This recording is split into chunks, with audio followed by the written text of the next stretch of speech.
Who the hell is laughing here? কে হাসলো? এই, তুই হাসলি? তুই হাসলিস? হ্যাঁ স্যার, সরি।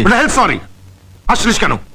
মানে আপনি ওকে এত ভালো করে বুঝিয়ে দিচ্ছেন, আমরা বুঝতে পারছি, কিন্তু ও বুঝতে পারছে না, তাই। তুই বুঝে গেছিস? সব বুঝে গেছিস? তাই ডায়লগটা বলতে পারবি? পারবো স্যার। তুই এত বড় ডায়লগ, পুরো ডায়লগটা ক্যামেরার সামনে বলতে পারবি?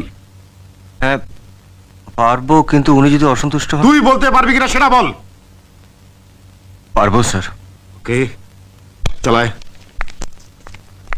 হ্যাঁ হ্যাঁ, আমি একটা অপরাধী, সমাজের বুকে আমি একটা কলঙ্ক।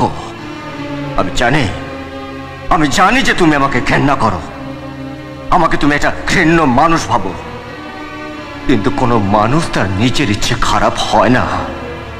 কোনো মানুষ তার মায়ের গর্ভের থেকে খারাপ হয়ে জন্মায় না। কোনো চোর আনন্দে চুরি করে না, কোনো ডাকাত আনন্দে ডাকাতি করে না, কোনো বেশ্যা তার নিজের ইচ্ছাতে নিজের শরীর বেচে না। সময় আর পরিস্থিতি একটা মানুষকে খারাপ করে। তুমি খুব ভালো করে জানো যে একটা দরিদ্র মৃত মানুষের ভাগ্যে একটা চিতার কাঠও চটে না।